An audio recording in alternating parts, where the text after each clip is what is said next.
সকালে বিকালে বা টিফিনের নাস্তায় যদি এমন মুসমুসে এবং লোভনীয় কিছু থাকে তাহলে আড্ডাটা একদম জমে যায়। আজ আমি আপনাদের তৈরি করে দেখাবো খুব মজাদার এই ক্রিস্পি ভেজিটেবল এগ পকেট বা ডিম চপ। চলুন মূল রেসিপি শুরু করি। প্রথমে একটি বাটিতে পরিমাণ মতো আটা নিয়ে তাতে স্বাদ মতো লবণ আর অল্প অল্প করে পানি দিয়ে একটি ব্যাটার তৈরি করে নিচ্ছি।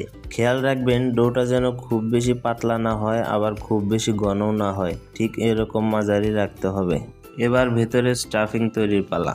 প্যানে সামান্য তেল দিয়ে পেঁয়াজ কুচি ও মরিচ কুচি হালকা ভেজে নিচ্ছি।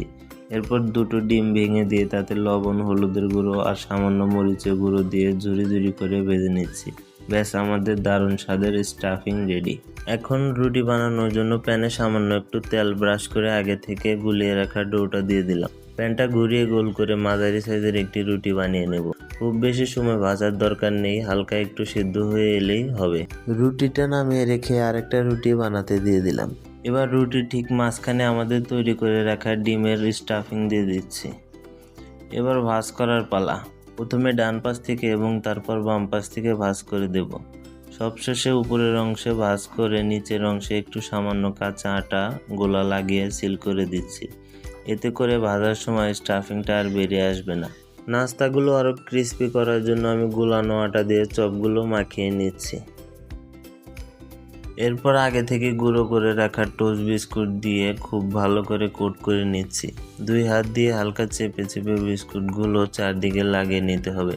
এভাবে কোটিং করলে ওপরটা দীর্ঘক্ষণ মচমচে থাকবে। এবার প্যানে তেল হালকা গরম হলে চুলায় আঁচ একদম কমিয়ে নাস্তাগুলো ছেড়ে দিচ্ছি।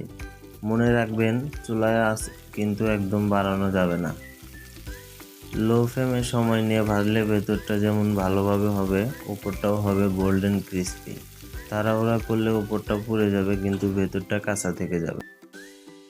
তৈরি হয়ে গেল আমাদের জিভে জল আনা ভেজিটেবল এগ পকেট। চাকু দিয়ে ঘষলে শুনতে পাচ্ছেন এটা কতটা মুচমুচে হয়েছে। আমি তো আর লোভ সামলাতে পারছি না, তাই এক কামড় খেয়ে নিলাম। সত্যি বলতে এর স্বাদ মুখে লেগে থাকার মতন। আপনারা বাসায় অবশ্যই ট্রাই করবেন আর কেমন হলো কমেন্টে জানাবেন। ভালো লাগলে লাইক ও শেয়ার করতে ভুলবেন না। ধন্যবাদ।